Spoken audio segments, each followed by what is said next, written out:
Thank you for coming to the Transportation Sector Solution Panel, and I'm gonna introduce Dan Kamen, who is our moderator, and we're gonna start a panel right away. So Dan is, he got his undergraduate degree from Cornell University and his PhD in physics at Harvard. He's been doing some, he's been teaching in Princeton University, where he started and also chaired the Science, Technology, and Environmental program. And at Berkeley, he is the founder of the Renewable and Appropriate Energy Labs, and he's one of the biggest contributors in the field of energy here on campus. So I want to welcome him. Thank you so much. Well, I'm pleased to see that you all chose the proper panel, not going to some of the other ones. So you all did good. I want to introduce our panelists, and this is an exceptionally interesting group of people. I see that Felix is currently stumping for David Sandalo. We'll get to that in a second. But let me just say a couple sort of opening remarks as to something which, by definition, you all know because you're here. Actually, since people are showing, I want to stand up. This works. Is that easier? Yeah. But not that it matters to actually see a body with a voice, but. I mean, everyone who's here is sort of aware of not only how big a problem transportation is. In nationally, it's 30 to, so in the high 30 to low 40% range of our total energy use, and in California, it's half of our greenhouse gas problem right there, which is why it's a big issue overall. But things are happening incredibly quickly in the field right now, largely thanks to people on the panel in terms of making issues of biofuels and plug-in hybrids and CAFE standards and thinking about mass transit versus vehicles and a whole range of issues now front and center in a way that for all of the neat work that's been going on in transportation for many years, suddenly we're at a moment where things are really happening, not just in energy overall, but that the range and the suite of options available are now being discussed in some really exciting ways. I came back very early this morning, unfortunately, from DC, and it was a meeting on the future of the National Science Foundation's investments in energy, of which they basically don't have any right now, but so they couldn't really go anywhere but up. But the main topic of conversation was the Tata Nano. So a $2,500 vehicle to be made in India that either is the great liberator of poor countries where everyone's going to have this car. It turns out it's a very high emission vehicle, by the way. But they're going to have this vehicle, and that either means that there's going to be lots of babies produced in the back seats of these things. Oh, there is no back seat. But it's going to be this sort of new mass transit, or it's going to be everyone now hates the Nano because all the roads are going to be congested with it. Everywhere, I mean, all the traffic jams in New Delhi and Bangkok and Cape Town are going to be packed with these vehicles. So it's not clear whether it's a liberator or a problem. But things are happening at a dramatic rate. And by the way, on the Nano, I think the conclusion from our meeting was, if the Nano was adopted whole scale in Europe and US first, and then redesigned a bit, maybe made into the plug-in Nano or the sustainable biofuel Nano, it'd be a great thing to then see developed. But as designed right now, it looks like a serious emissions problem. But what I'm highlighting is there's lots of new things on the table now that we could explore. And so we'll introduce the panelists, and we will then talk about those. And we're not going to do much beyond a 4 to 5 minute intro each. And then we're going to ask for questions. So be dreaming up what you want to ask people about. But let me just highlight some of the things that are on the agendas right now. As everyone, I hope, knows, that after a hugely long delay, there has finally been at the federal level an increase in the CAFE standards. It's nowhere near as aggressive as some of us would like. But compared to doing nothing for what feels like forever, that's a big deal. The California low carbon fuel standard has gotten a lot of press. It's a thing that several of us on the panel have worked fairly hard on. It's a neat thing. It, however, calls really for only a 10% cut in the greenhouse gas emissions from our liquid fuel mixture by 2020. Could we go to higher numbers? How does a low carbon fuel standard interact with both the CAFE standard, but probably on a bigger level, how does it interact with what I think many of us feel, although we'll find out what the view is, that pretty soon we are likely to have a price for carbon. Whether it's a big price or a small price, we will likely have a price pretty soon. I would estimate within 3 to 4 years there will be a price at the federal level. It may be trivially small, but it may be a significant part of the mix. How do things like a low carbon fuel standard interact with that?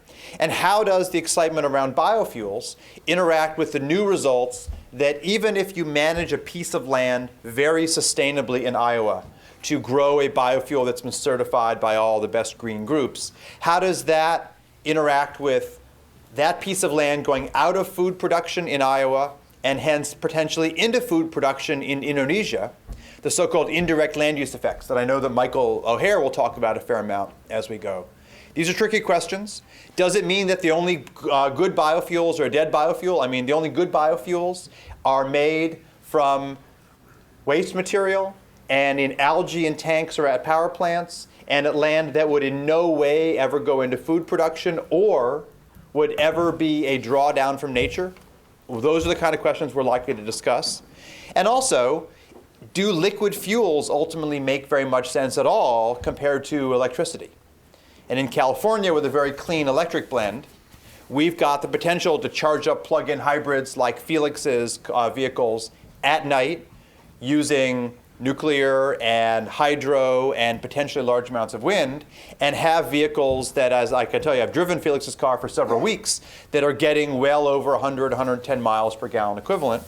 Or isn't this, in fact, going to shift our mix in ways that are complicated to do, except for in the cleanest states? A plug-in hybrid here in California may be a slam dunk winner, but that same plug-in hybrid vehicle airlifted to West Virginia is questionable in a bunch of ways.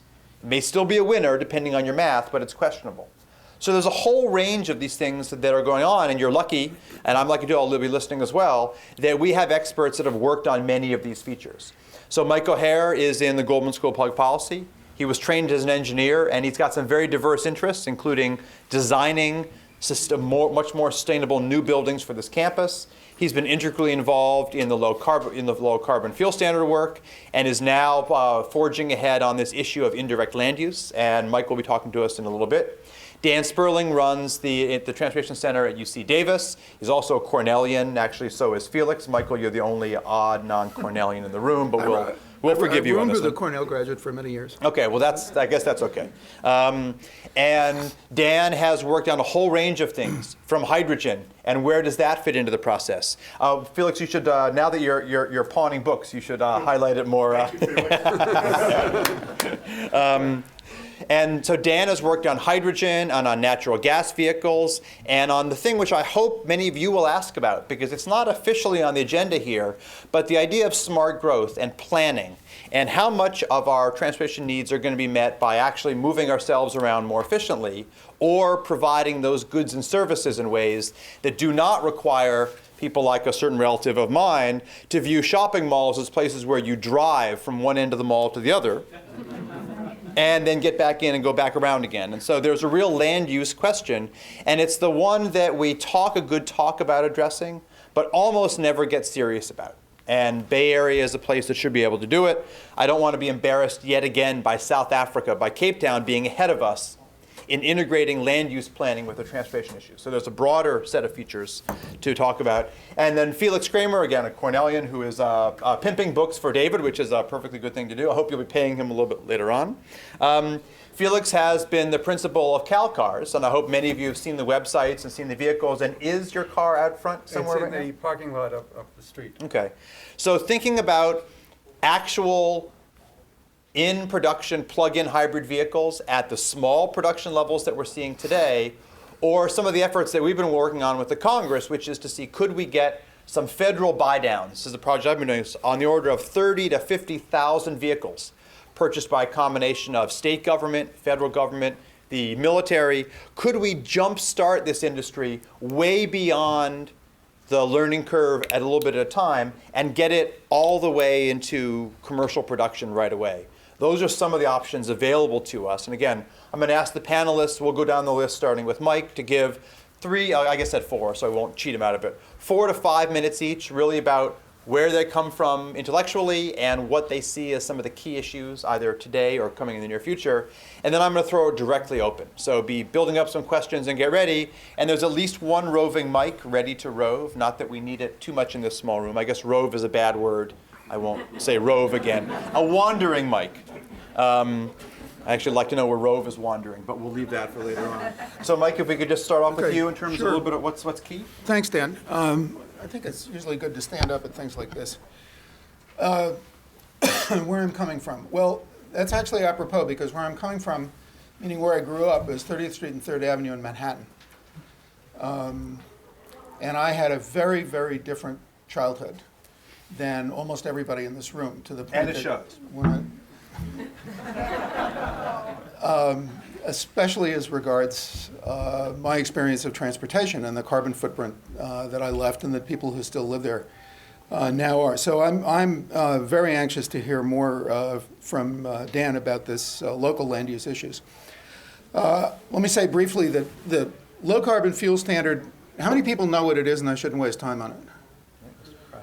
Not too many. Okay, California has issued regulations implementing a very broad piece of legislation, has issued regulations requiring that the carbon content of vehicle fuel in California has to come down by 10% between 2010 and 2020. How do we do this?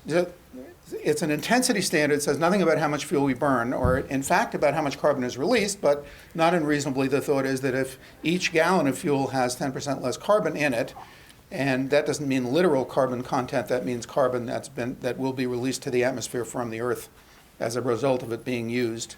These things get technically kind of complicated, and the complications sometimes are important.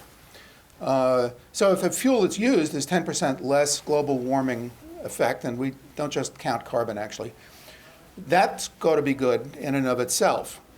Now, going into this, the kind of implicit assumption was, I'm now going to talk a bit about this land use change issue that Dan raised, because it's looking like it may be extremely important.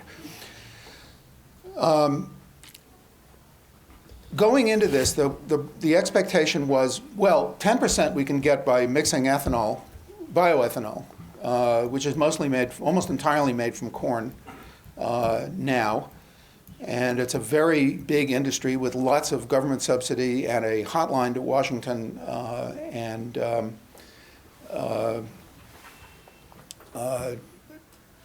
lots of supporters. We're going to mix ethanol into the fuel. We can get cars that can use increased amounts of ethanol, and that's fairly cheap to make a car capable of running on anything from nothing to 85% ethanol, if you make the car that way. That'll take care of it, and then we'll start thinking about ways to get bigger numbers. All right, so the cloud on the horizon, which was originally, what's the expression, no bigger than a man's hand, it's starting to get a little bigger, is this recognition that if we use significant amounts of food crops or food crop land that would otherwise be growing food for fuel, then we're not using it for food. What happens? So the chain of dominoes starts to fall, resulting from the increase in price of the food that somebody used to be able to buy, but now it's not there because it went to the ethanol plant. And all of these effects are mediated in ways that are hard to see directly, but we're now understanding they're real. And corn farmer stops growing corn, soybeans, soybeans, and starts growing corn, because corn prices went up. Soybean prices go up. Somebody in Brazil, we don't know who, this can't be traced acre by acre, but that doesn't mean it's not happening. Somebody in Brazil says, whoa, soybean prices are looking pretty high, and next year they're going to be high again. I think I'm going to take my cows off this pasture and grow soybeans. Beef prices go up. Cattle farmer says, and this is where we really start to worry about it. Cattle farmer says, beef prices are up, and I think I'll cut down a piece of rainforest and put my cows on it. There's a tremendous puff of carbon. I guess I can quickly draw. Quickly, we didn't want to show slides, but no, I can't because there's no chart. No drawing, okay, we're no drawing. protected from the blackboard. So there's a tremendous puff of carbon released somewhere in the world as a result of land conversion. How much land is converted? We're working on it. That somehow is the cost of the use of that biofuel that we took out of the food market and started to use for fuel. What's alarming about this is that those numbers appear to be very large enough that the carbon content of any kind of crop ethanol, and this even goes for cellulose, even though it's less painful than corn, carbon content of any kind of crop ethanol looks like a pretty good bet to be significantly higher than gasoline. So you don't improve the carbon content of the fuel by mixing ethanol in if we take into account these distant land use changes and if the numbers we're beginning to estimate for their size hold up. Watch this space for further details. Very good. Dan? Thank you. So I'll follow the tradition of standing up here. We're all going to stand for the Q&A, I guess, is the Okay, ultimate we'll just view. kind of wander around. just figuring what's going to go on here. So I'm Dan Sperling from UC Davis, head up our Institute of Transportation Studies. But I have a moonlighting job also that Dan didn't mention. I was on the poster, though. It's on the poster. I was but it's very relevant here, and I'm going to come back to it a lot. So about a year ago, I was appointed by the governor to be a board member of the Air Resources Board. And in normal times, that would be an interesting, job.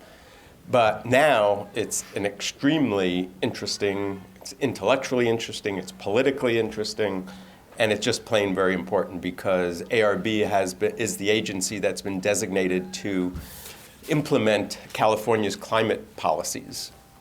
And it's a very interesting situation in California because basically the legislature has passed the law, so-called AB 32, a year and a half ago, and has turned it over to ARB. And so most of what's going to be done is going to be executive action. We don't need the legislature anymore to do a lot of these things. We don't say that in Sacramento. We don't It's say okay that, down in but Berkeley. right, we're 80 miles away here. So, in fact, it's a tremendous responsibility, and there's a lot of maneuvering room to do a lot of things. We talk to the EU people or in Washington, and they're so politically constrained, and we have relatively much fewer political constraints here in what we can do, and it's a much more streamlined process. So anyway, we're going to talk about transportation here. And so actually, my position on the board is I'm designated as the transportation expert. There's actually a transportation seat on the board. And I have been working with climate change and energy for years and years. And so this is what I know about. This is what I'm interested in. So I am very involved in working with the state. And I am focusing more on the transportation part, but also helping on some of the other things like cap and trade. So in transportation, we have basically three categories we can think of as we look at climate policy. There's the vehicles, there's the fuels, and there's the people, the VMT, the vehicle miles traveled. And that includes land use and transit and so on. So think of it in three categories. And so in California, we've actually made a lot of progress on the first two. For the vehicles, we have the so-called Pavley Law, AB 1493. It's the one that's been in the headlines a lot in the last few years. It was first adopted in 2002. The rules were promulgated in 2004.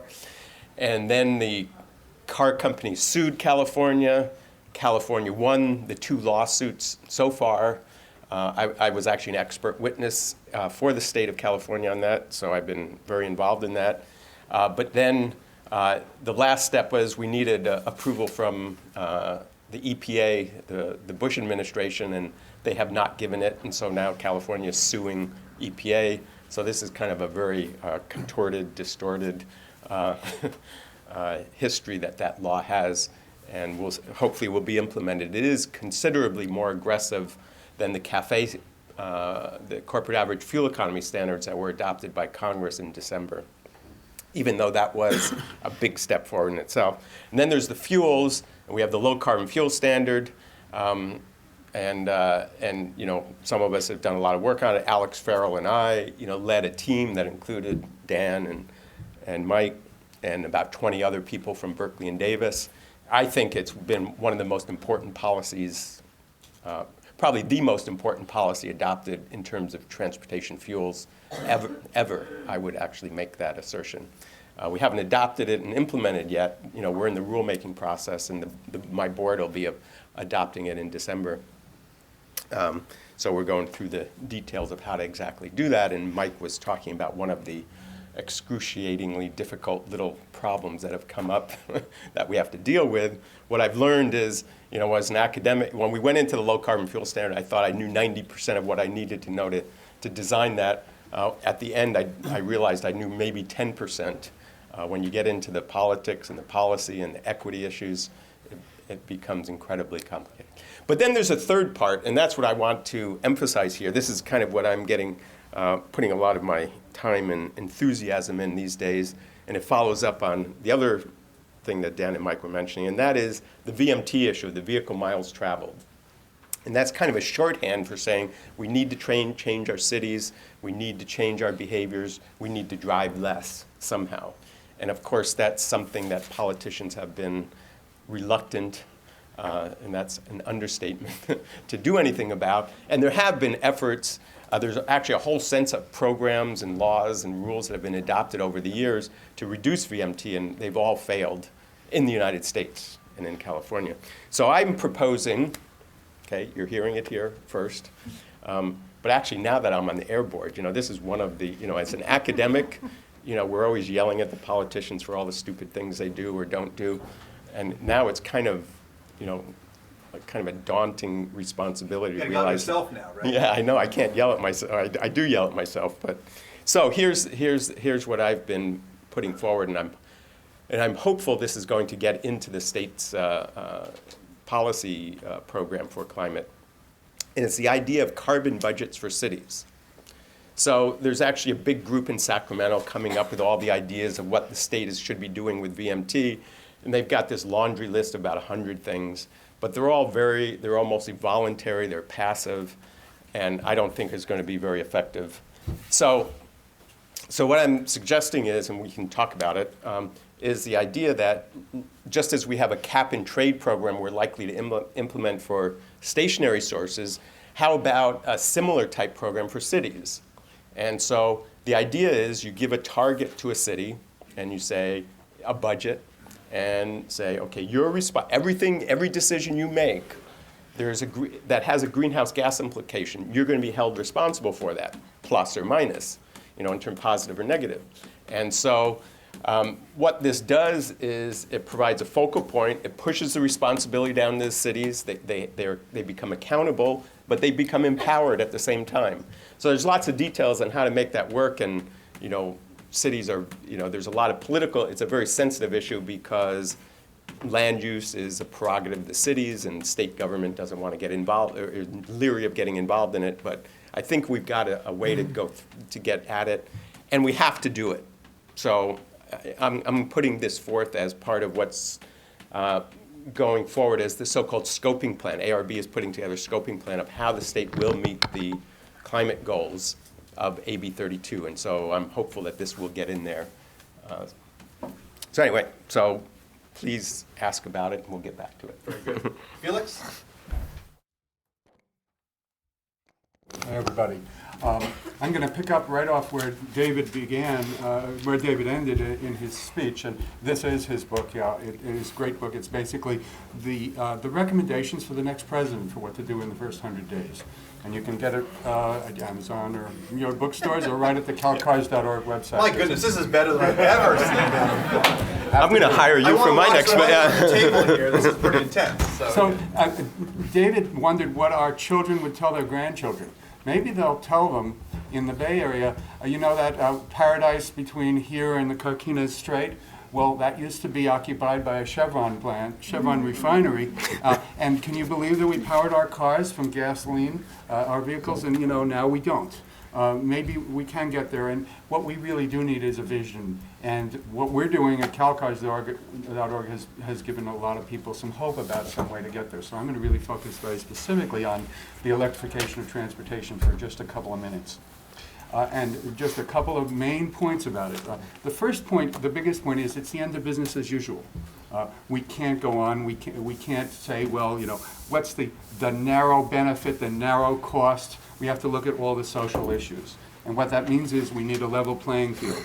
We haven't had a level playing field. There's a holdover, a carryover from past disproportions of enormous amounts in terms of infrastructure, federal funding, all different sorts of things toward fuels that don't make sense in the future. And the second thing is you need to reflect the externalities in both costs and benefits.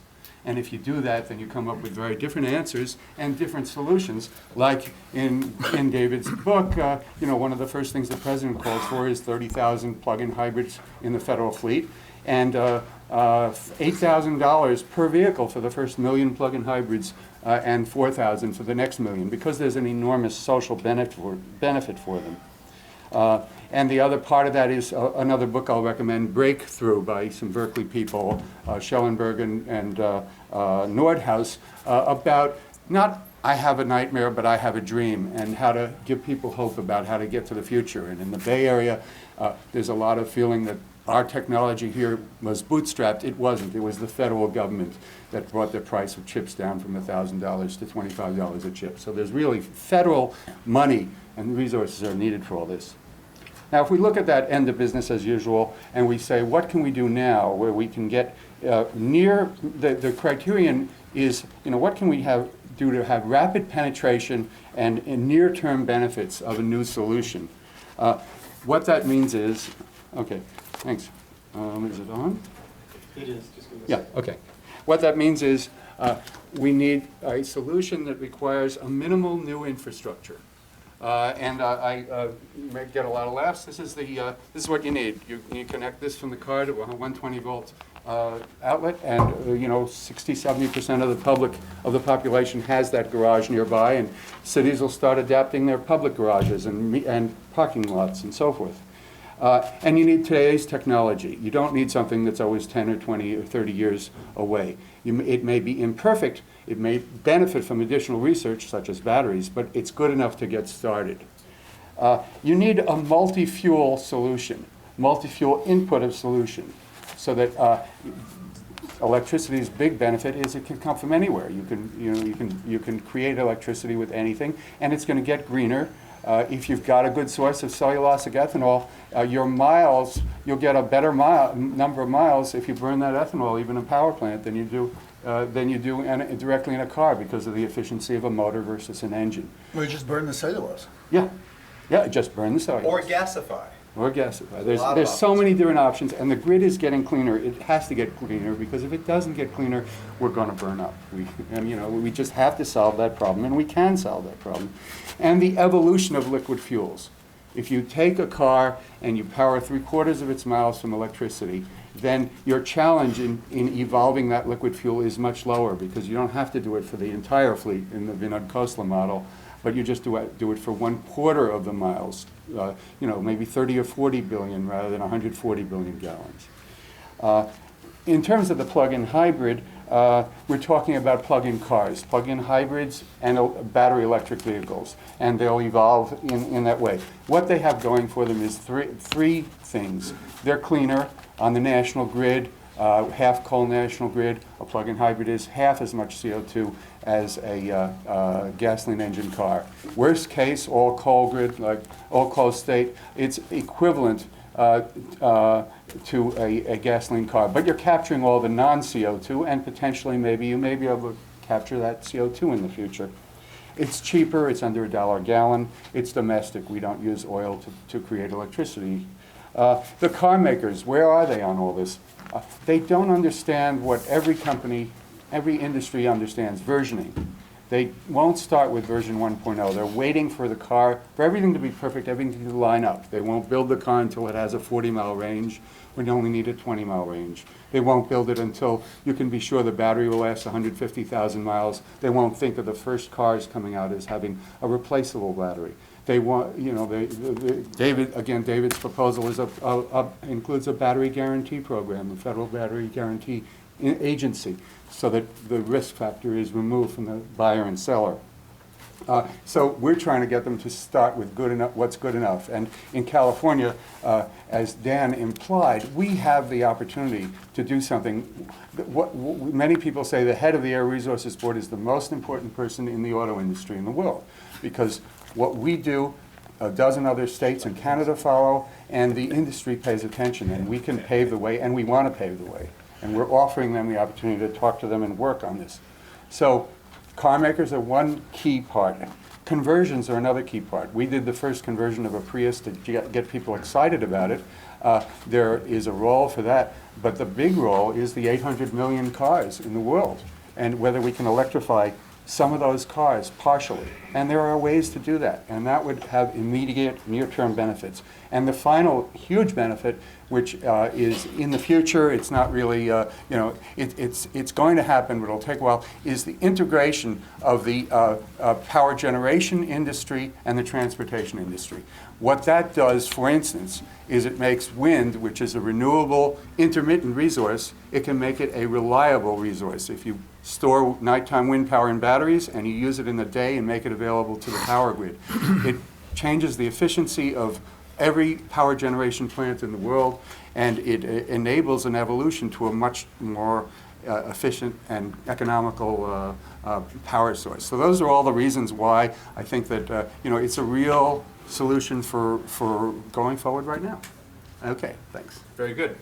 Okay. One of the features that we've done in our lab is that we're doing a project that's not a hardship job. It's to actually green Richard Branson's islands. It was one, now it's two down in the British Virgin Islands. If he gets the naming right.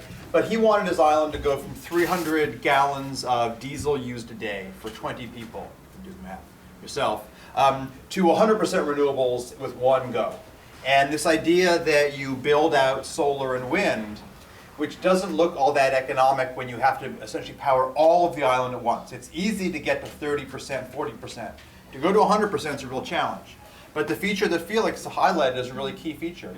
If you overbuild your green resources and you have a way to store the power, whether it's in this case through what's called a flow battery or by making fresh water or by charging up your vehicles when there's excess wind or solar, this provides you a distributed version of that storage, which again makes your renewable investment that much more attractive.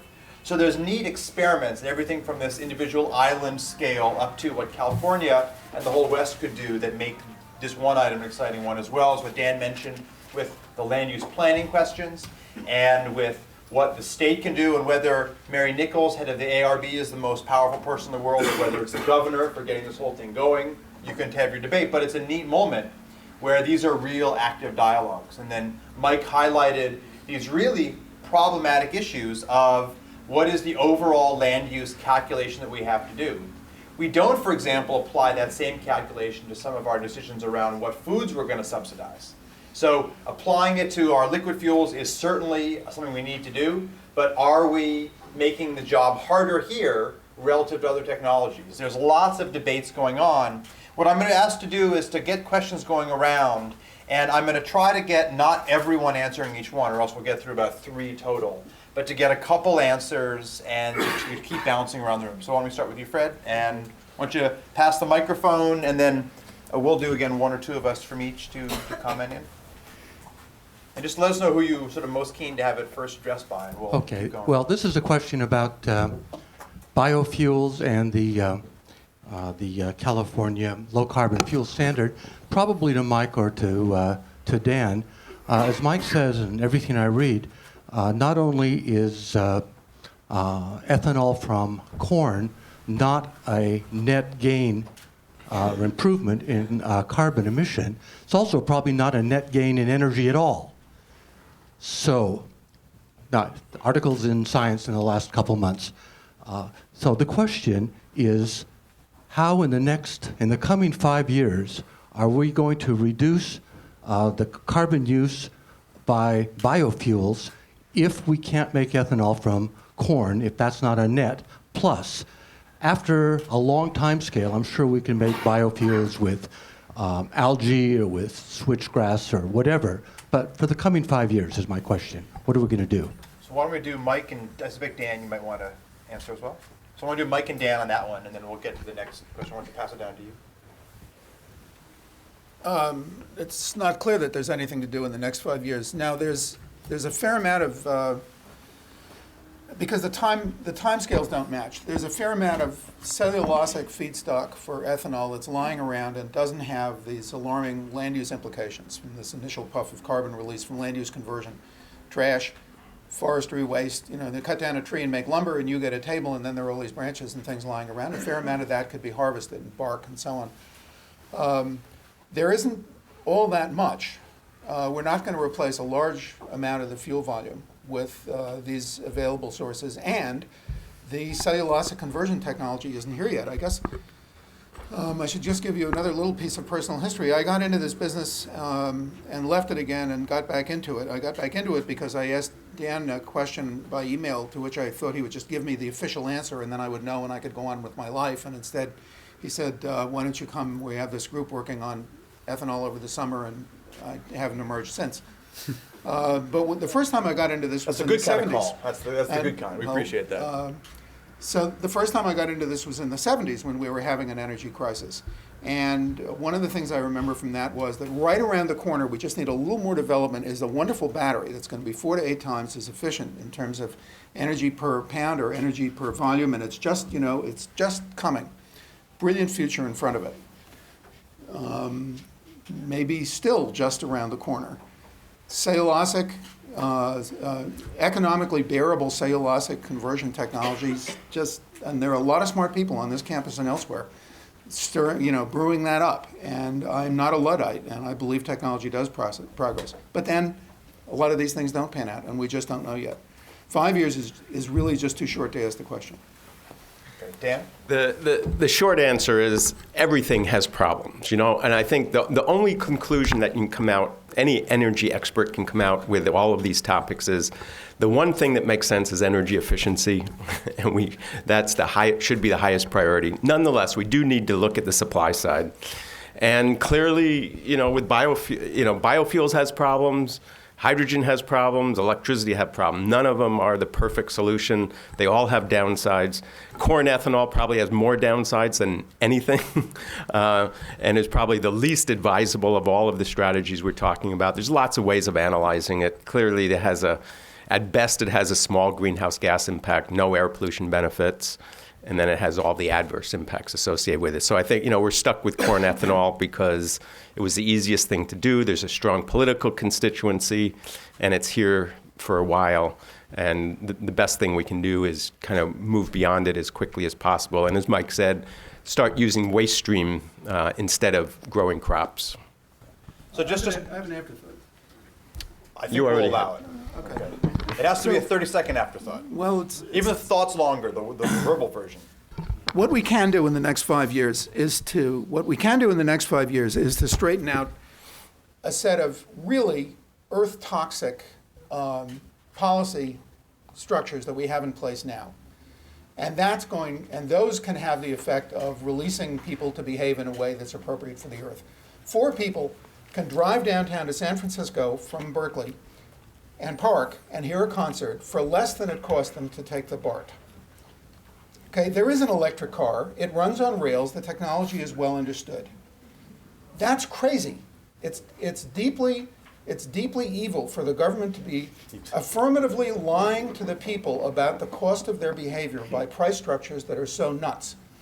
My wife and I, empty nesters, are trapped in a 5-bedroom house by 2 sets of explicit public policy, of explicit laws that have been enacted knowingly and that could be different, but they're not. That can be fixed in 5 years. One's Prop 13, the other's Berkeley zoning. Okay, that's crazy. So that we can fix. So just to highlight, again, Mary Nichols, head of ARB, may be the most important person in transportation. Mary asked our group, for example, to look at all that's going on out there with the carbon calculators that many of you have looked at and some of you use to buy miles, and say, let's build a calculator that the state will endorse in the following way. We'll build a calculator. The guts of how it works will be transparent because basically it's just a lot of bookkeeping. But the data set to run it is going to be publicly available to companies. And to be registered in California as a company whose product, whether you're making nails or whether you're making rails or whether you're providing a service, the data is online. You can challenge the numbers, but you have to, as the company, you have to bring the data. So this is the Amory Lovin's comment that in God we trust, all others bring data. And bring the data, challenge the numbers on there. The state is in a period right now to try it out. It's www.coolcalifornia.org. This first version is largely for individuals. The next version is going to be for businesses and for municipalities. And the plan is after a trial comment period, that version will then go into a phase where the state will likely require cities to use it. when they're putting in a big order and they're receiving state money to assist them in buying paper, and they want to buy great white paper versus, Humboldt recycled hemp paper, they will look online and do the assessment of the carbon content. Dan, just to keep this following up on what you're saying is, as a regulator, what I've learned is academics are great at generating the knowledge. What we need to do is come up with the policies. Just wait a second, Dan. Just wait a second. Well, wait a minute. You only give us a few minutes. That's the prerogative of being the moderator. So what's hopefully going to happen, and you said Dan is one of the stopgaps there, is that the state will vet this with businesses and municipalities, and that in some point down the line, the state's going to apply some pressure to encourage those lower carbon choices. And it's a way to get that carbon calculation into the broader mix. And so we'll see which one of these work out. Dan highlighted doing the data is easy, doing the implementation is harder. And we'll find out which one of those mechanisms work out, again, to talk about what cities can do. We have a brewing question here, and the next one after that. Why don't we go to you in the maroon afterwards? So it looks like we have a wonderfully better and different transportation and energy world in maybe 2030 or 2025 with a lot of things that you're talking about, especially if you're looking at vehicles and 800 million vehicles turning over in the world in some period of time, land use taking even longer. But we don't have the luxury of waiting for all of this. So what would you recommend in the transportation world would be best if we're really going to have I'll call it a crash program, in the next 10 years here in California? So why don't we do all three for this one? So why don't we start with Felix and go down the line? And Well, I kind of covered that. The fact is that it takes a long time for the fleet to turn over. The average car's on the road more than 15 years. If a car maker is going to introduce a new car, take the Volt, for instance, very hopeful. They're saying, by 2010, we hope to produce 60 to 100,000 vehicles a year. That's still a drop in the bucket. And so, the theme, I think, is we're in a slow Pearl Harbor. And in 1943, we stopped building cars and trucks, and we started building planes and planes and tanks. The auto industry said, can't do it. We did it in a year. We converted the whole thing. We built 3 times more than the government asked for. And then we could do that. And the advantage of the existing technologies is building more batteries and building more motors is something that, can scale up. Crash programs are a bad idea. I don't believe in crash programs. They lead us to do things like corn ethanol. What we need are more fundamental, durable policy frameworks that change the market signals, that send the right signals to consumers, to cities, to companies. And I think the only thing we can do in the near term that we should be doing are energy efficiency kinds of things. In the transportation sector, that means mostly making the vehicles more efficient, and that would be implementing California's greenhouse gas law and the CAFE standards as well. And that's why I push this carbon budgets idea for city. That's why I think the low carbon fuel standard for fuels is the right way to go. But crash programs usually crash. Mike? Well, it depends on the threat you're facing. And Felix's example of a crash program in the face of a serious risk to life on planet Earth was appropriately crash. Because the threat was urgent. The first thing I'd like to see is a tremendous investment in transportation infrastructure and housing infrastructure of a type fundamentally different from the kind we have now that will require much, much higher taxes and a much larger public sector. This is hard to sell. One reason it's hard to sell is that there's a California budget process requires a supermajority to pass any new tax, and the Republicans in California have made it a core. I don't mean to give a partisan speech. It could be the other party, but in fact, in California, it's the Republicans have made it a core organizing principle that if any Republican votes for any tax, the party will run an opponent against him in the primary and put him out of office. And that's how they maintain party discipline on an issue that's being treated as though it's ideological, even though it's in fact not. Yes. Very large transfer of spending from private stuff, having private stuff, big house, big car, stuff to put in the house and so on, to public resources that people simply cannot buy for themselves. And with that, I don't think it's a crash system. We need to charge the right price for example, public transportation. The right price is very close to zero except at rush hour. What's the marginal cost of riding on a trolley car when there's an empty seat? Basic economic principle, everything should be sold at marginal cost. QED. We've also got lots of policies we are talking about but haven't done. The congestion pricing in London has been very popular. There's lots of interesting things to do. Let's go to you in the maroon. Yeah. And can we...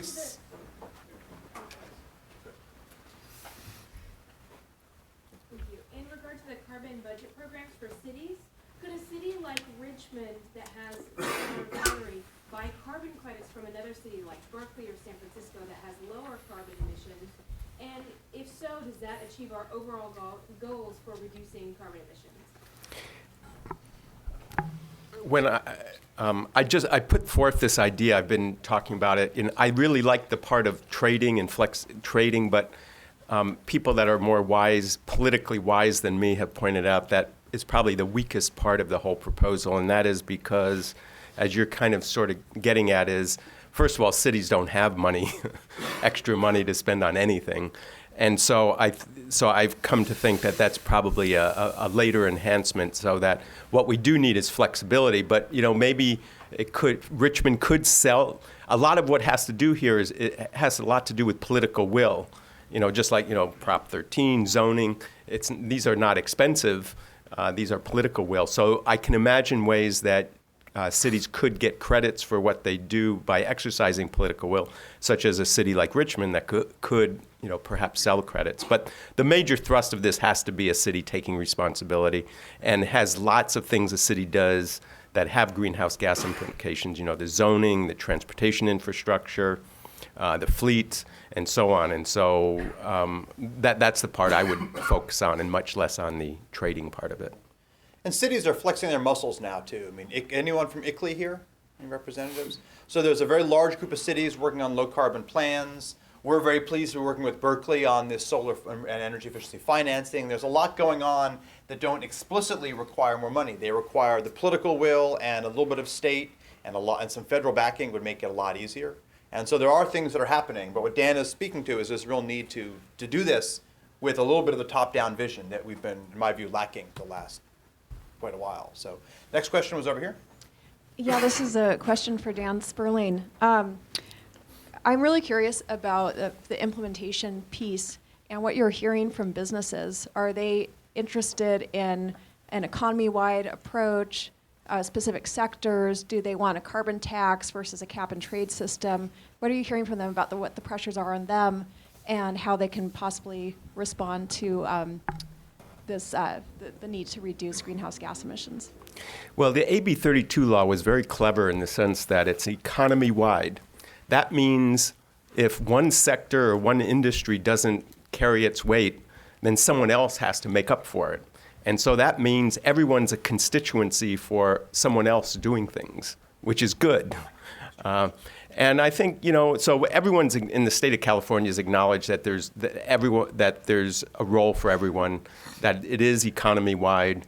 There's very few companies resisting that anymore. It's all the devil in the detail kind of questions. And there's, even within industries, there's conflict over whether a carbon tax is better or cap and trade, although cap and trade is almost definitely what's going to happen, not carbon taxes, despite what all my economist friends would like. Even some non-economist friends. And even some non-economist friends. So there's a lot. It's really it's very interesting because we're in the phase of coming up with the design of how we get there, as opposed to saying whether we should get there. And as I said earlier also, this is all administrative action. This is not new laws that we're talking about. And so, the skids are greased, the process is in place, the scoping plan, so everyone should pay attention. There'll be this scoping plan that comes out in June. It'll be a draft. And then over the next 5 or 6 months, there'll be debates and public hearings about that scoping plan. And then it'll be adopted. And then ARB goes into the rulemaking process of figuring out exactly how to implement each of those. And no one's done this before. This is really, there's cap and trade in Europe, and Europe has done some things, but what we're doing in California, is broader than what Europe has done. So this is a huge experiment, and for those of you in the research world out there, there's a huge need for people to work through a lot of these instruments and a lot of these models that are needed. Low carbon fuel standard, a lot of us cut our teeth on that one and learned how much and as Dan is talking about with the carbon calculators, we need tremendous amount of information. We need compliance models. We need forecasting models, to implement all this stuff. So there's a huge opportunity and need in the coming years, many years. And this is not just next year. This is for many years. Remember, one of the key things of what's going on in California is that the California plan is statewide and it's industry-wide. It's not like the ETS, for all of its excitement in Europe, which applies to a given sector alone. And if you really want to tackle the problem, picking on one versus other is actually a problem in the long term. So what California is doing, throwing a net over not only the whole state, but effectively over a lot of the region. Washington State, Oregon, New Mexico are likely going to be early partners and participants. It's likely to go broader still. So there's a whole variety of aspects of why this experiment is so key to get involved in right now. And so let's go to the next question and keep going. Hi, someone who's following the PHEV space quite closely and the CalCars newsletters. There were two concepts that had captured the public imagination, which I don't hear much about these days. So my question is, what happened to a vehicle-to-grid, the V2G concept? And the second one was the economics of powering or charging your plug-in hybrid through the solar panels on your roofs. The ROI on your investments is return on investment for the few non-economists is much better than just using the electricity to run your house. So most people who still drive the remaining electric vehicles, the Toyota RAV4s in this state, find themselves within a year or two buying rooftop solar if they can, because they recognize that you're displacing not only the electricity you use in your house but the gasoline with the car. It's not direct because a grid-tied system. You're producing energy in the daytime, which you send to the grid, and at night you're charging with the time of use rate. On the vehicle to grid, that's been increasingly of interest to people all the way up to the Federal Energy Regulatory Commission. At the same time, and the utilities really love it because it changes their business model. It gives them energy storage for the first time. And it's not simply for 10 days of peak power. It's regulation services every day, minute trimming of the voltage. You no longer would need to keep peaker plants ready to go in 5 or 10 minutes because the batteries would provide that.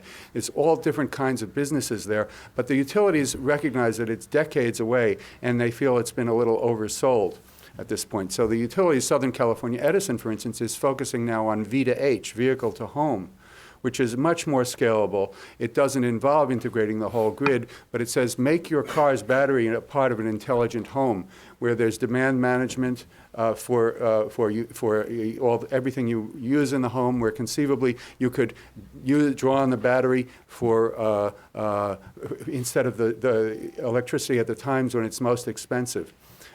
And one thing, I have a rooftop solar and a plug-in hybrid, and I'm hoping to do, when we get the resources to do it, something that would show that the people in the Bay Area who buy a backup power system and spend $5,000 or $10,000 for the dirty diesel generator, which they have to turn on every few weeks to make sure it works, that would be mitigated by my kind of system where the rooftop photovoltaic charges the grid, but if you have an earthquake or something, it charges the car and in the daytime and powers the kitchen line with the refrigerator and some laptops. At night, the car powers the kitchen line. If you have cloudy days, you can run the car to power the kitchen line, and you can't power the whole house, but you've got a solution there, and that $5,000 or $10,000 you're avoiding paying, you can pay the increment for the plug-in hybrid. Okay, let's keep going. We've got one right here. I'll address this to Dan the regulator, but I'd be curious to hear all the thoughts on it as well. I am Dan the academic most of the time. I used to know him in that role. Now Dan the regulator. So I like Excellent. Regarding the low carbon fuel standard in particular, but looking at the whole AB 32 compliance mechanisms that ARB is developing, what do you see as the key criteria in deciding what should be command and control versus market-based cap and trade and ultimately integrated into a national and even international carbon market? Having just come from the Carbon Forum America conference last week in Moscone, there was a lot of concern expressed that California was really leaning away from cap and trade, and it seemed like this is perhaps unfounded, but they see a lot of liquidity in the California market and want it to be as much tied into the international carbon markets as possible. But then on the other side, it seems like potentially with command and control, you can cut out a lot of those certification costs, verification costs that go with carbon standards, et cetera. So thoughts on that? Well, one of my little pet peeves is using this language of command and control versus market, because most of these things we're talking about are really hybrids of the two, and it's become very polarizing. And, you know, maybe I'm a little hanging around Sacramento too much, and, it's very polarizing. He lives down here, don't worry. I try not to go there too often. And so the low carbon fuel standard, just like the carbon budget idea, are really hybrids of using market instruments with the regulatory command and control instruments. But I think but to get to the substance of it, the low carbon fuel standard, the way it's designed is that it provides a performance target requirement for essentially each oil refinery. And then if they beat it, they can sell the credits. And if they're short of it, they buy credits. And the question, as we've, those of us that made the original proposals on it, we talked about it, the boundary being drawn around just the energy suppliers in terms of the market, in terms of the buying and selling. And that's because it's very difficult to set up these markets. There's a lot of things that can go wrong. There's a lot of hiccups along the way. So, we felt like it made more sense to get the program running. And then gradually, and I think that's the way it's going to be implemented, adopted by ARB, which actually happens this year. It'll be adopted the end of this year. The board votes on it. Eventually, what I'd like to see, and I think a lot of other people would, be that we gradually expand the boundary of the market out, so that there's buying and selling with the car companies that make the vehicles that use the fuels, for instance, that expanded, of course, to the rest of the country and the rest of the world. And, that's what makes sense. But I think you got to start with baby steps, to work it out. But I see all, I guess I have a little different vision of these carbon markets than a lot of people, because I see that there's going to be a lot of carbon markets. And probably each of the city ones and the low carbon fuel standard, and there'll be the cap and trade in California that, who knows how large that'll be. But there's going to be ones, and then, what we're going to have to work out over time, and it's going to take quite a while, is to create the interfaces between these markets. And I think that is going to take time. I think eventually it'll happen, but there's a lot of details to be worked out with, and a lot of institutional issues and a lot of equity issues. It'll take time, but I think that's where we're going. I think that's where the world is going. So Dan, if you can see us trying to get the car producers involved on a fee basis, can you see money flowing out from the state to a battery plug-in hybrid consortium? I mean, can you see the transfer going two ways, or is it politically largely only a flow in? No, two-way, absolutely two-way. In fact, for any market to work. That's why I was asking. Yeah, it has to be two ways eventually. The Chinese come over. I met with another delegation a few days ago, and they came here because they thought they were just going to sell credit. They say, they're all excited about California doing what they're doing because now they can sell more credits to California. I say, that's not how markets work. Exactly. Although maybe that's their, that they think that's how they've learned what markets are. But the Chinese expect to be generating carbon credits? In their own, the CDM market, they're making, it's hundreds of millions of dollars a year, as I understand now, where they're selling credits mostly to the Europeans. So they do see it that way. Yes, absolutely. Make a car that's dirty on the production side and sell the credit. So Mike, you want to comment in as well, and then they'll clean it up a little and sell the. Yeah, I guess.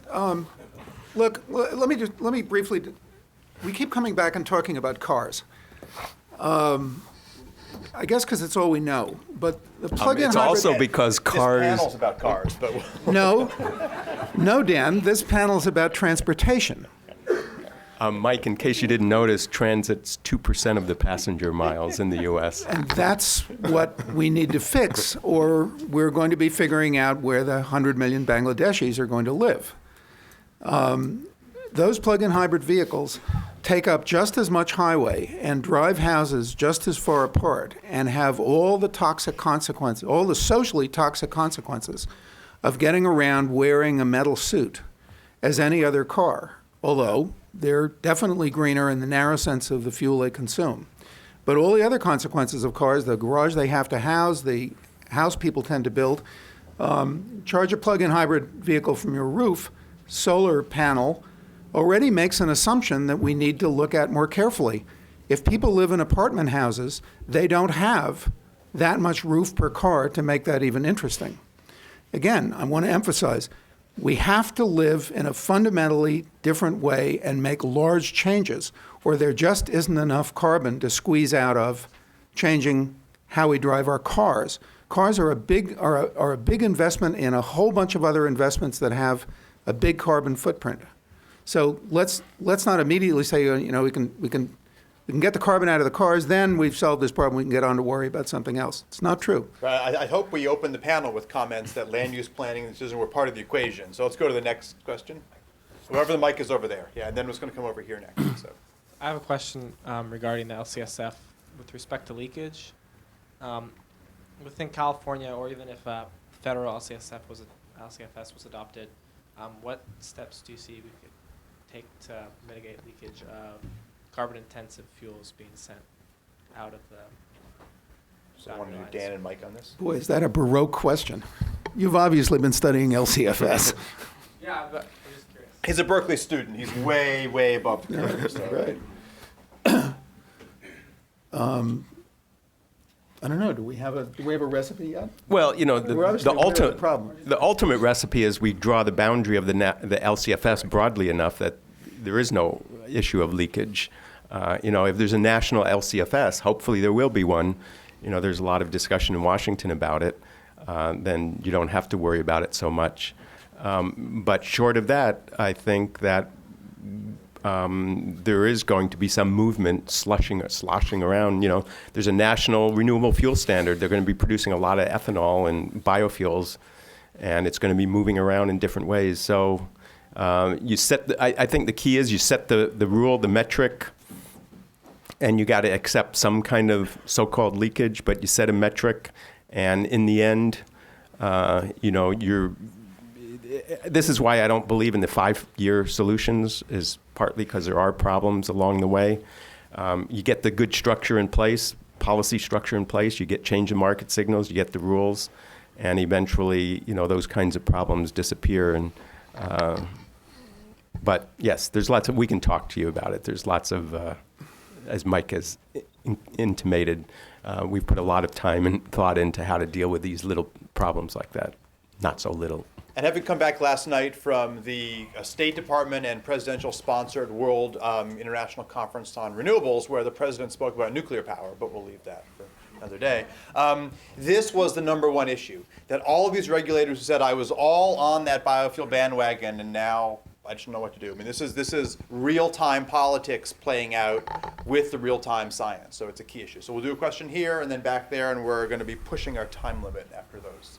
This is Tim O'Connor from Environmental Defense. Coming down from Sacramento and working a lot in policy up there, and hearing for the first time about city carbon budgets being a potential part of the scoping plan, it's very interesting. Dan, why wouldn't, or have you considered personal carbon budgets as part of this as opposed to city carbon budgets? And then would this be in lieu of a cap and trade program that would include the transportation sector at the outset of the market design? And then second, it sounds like your experience with programs like the ZEV mandate has sort of soured you on a crash type program. And I'm just curious if you and Felix could comment on whether there's programs which you envision, either fixes to the ZEV program or other sort of complementary policies which you see can be implemented now, which aren't crash programs, to get new technology onto the market soon. Well, I think the ZEV program has actually been positive. I want to state that to start off with. Over the years, it's not worked out the way we thought it would or would have liked to see it, but it has had a huge effect in terms of electrification. You know, what Felix is doing here, it set the stage. It pushed the car companies to think more in terms of the electrification of vehicles, and it's developed a lot of the technology. So I'm not soured on that. And I also believe that you need the durable framework, policy frameworks in place, but you need others. Pieces to, you know, along the edge, like the low carbon fuel standard will be very effective with liquid fuels, but the oil companies have been very clear they don't want to have anything to do with electricity, and they're ambivalent about the hydrogen, and so you need to come up with the rules and the policies that are going to help, you know, develop the infrastructure and support the plug-ins and electrics and the hydrogen. So but that's around, to me, that's kind of around the edge. You got to get the big story straight. And then the first part of, you were asking about the carbon, the household. Yeah, I'd love to see, you know, I think in the end, people have to take responsibility. I guess this is where Mike's coming from. And that's what this is, by the way. This is right now at the household level. Yeah. The city and business ones come next. So it's part of the state's planning. But the issue is, you know, you can generate the information. You want to make people responsible, but I don't think politically we're anywhere near being able to establish carbon budgets for households, nor being able to come up with a compliance program and an enforcement program or even a trading program to even make it work. So we're way far away from it. And that's why I support the city carbon budget, because I think that's politically and administratively, you know, much more doable. And in fact, that we need something like that. So we could do the city carbon budget and then eventually the household as well. And that's why I see this future world as a multi-layered set of markets and programs that are overlapping and integrated in a lot of different ways. And so now, you know, we're starting with focusing on the cities and figuring out how to empower them and make them accountable at the same time. Felix, I have to ask for a quick answer because I want to get one last question in before our time is up. Well, this time I think in the ZEB program, I think that what's going on in this industry is not being driven by the Air Resources Board and the ZEB program. It is under reconsideration now with a lot of controversy there, but it's kind of following what's happening in the industry at this point. I just want to say something about just the broad issue of public transportation.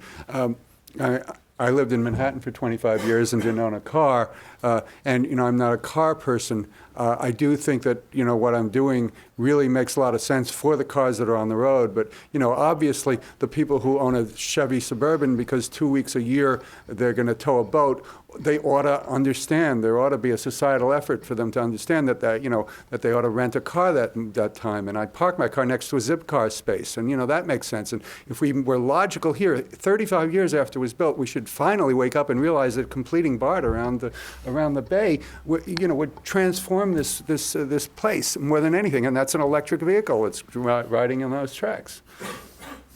Let me add something about what it means to have a private individual carbon budget. I think the idea that there'd be a legal administrative budget that was imposed on you by law is a nightmare.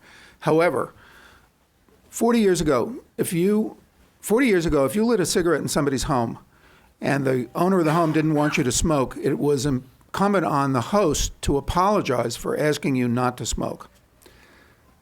And we're talking about a powerfully addictive drug, almost as addictive as an automobile. Now, you mean carbon? If we can, you mean carbon's the drug, right? No, I mean the car. I mean the cars. We haven't had time to talk about it this morning, but living in cars has important other consequences, including why it's so hard for us to get together socially and deal with this problem, is because we've been habituated to an isolated, kind of. I don't want to get into that now. We can talk about it another time. But if we can make that kind of social transformation and the expectations of what it means to be a decent citizen, we can make it rude to be seen driving that Chevy Suburban. Something you'd say, oh, yeah, I'm towing a boat, but it's not mine.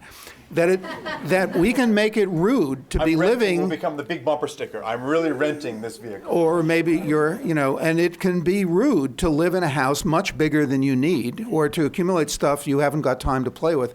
There are lots of other ways to have a good life that don't involve physical stuff with a big carbon footprint. Social convention is subject to change by a coordinated program of correct pricing and public education. And that's going to make an enormous difference. Remember, Irish pubs are smoke-free. Those of you who... Yes, this is unbelievable. It's a remarkable and yet, transition. The idea that yet, Irish pubs are the healthiest spot in... Anyway, last question. I'm going to hope we can give each person, but we'll do about a minute per answer to what you got. Okay, so obviously there's a lot of controversy surrounding the use of corn as a feedstock for ethanol or any arable crop. Is there a trend towards a non-arable crop other than obviously the waste from forestry or whatever? I mean, because I feel like that's more of like a home run right now as far as where the technology is to break down cellulose. So is there kind of like an in-between feedstock crop that the industry is converging on? Or is it more that the feedstock's going to be diverse based on where the ethanol is converted? it doesn't matter what crop you grow if you grow it on land that could grow food. Right, Right. Then I'm it's saying But she's not saying non-arable. that. She's talking about algae potentially and waste Okay, materials. She's not saying... then you want to think non-land crop, not non-corn crop. Non-corn, non-arable, like can we grow a crop in the desert that Yes, doesn't grow right. anywhere? That would be terrific. Remember, That's a there's solar also... collector in the desert. Right, there's also water and issues. But yeah, Right. so Dan, do you want to comment on this one too? This is Well, there is the cost issue here. I do think we're going to end up with using, waste stream materials. You can grow prairie grasses on carbon-depleted soils also, and there's been research. David Tillman from Minnesota has done a good research showing that you can actually replenish the carbon in the soil, using some mixes of prairie grasses. So there's ways of doing it in some case on some depleted soils. But when we start talking algae, I still haven't found anyone that feels confident they can scale that up at a reasonable cost. I'm not very sanguine about most of these other more types of things that are being talked about. But in the future, there's really stuff really out there, photobiological processes and so on, and who knows where it's going to lead. But I think we are going to get to the point where we don't want to use arable land. Just to give you a feel for it, Berkeley got this with Illinois, this $500 million grant from BP, which I noticed this morning was called British Petroleum again. Last year it was only Beyond Petroleum, so one has to be a little worried. But at the same time, Arizona State has gotten a $200 million grant to look at the algae issues. And so these are in the research stage. How quickly you think you go from R&D to in practice, we'll see. We're going to give Felix the last word. And I'm going to give the last word by saying another book, this time by a Berkeley professor, Michael Pollan, The Omnivore's Dilemma. You think it's a book about food, but the first third of it is about the agricultural industry and the corn industry and how pervasive it is in society. It's an amazing, eye-opening experience to read that book. I want to thank you all, the panelists in particular, and thanks for the great questions.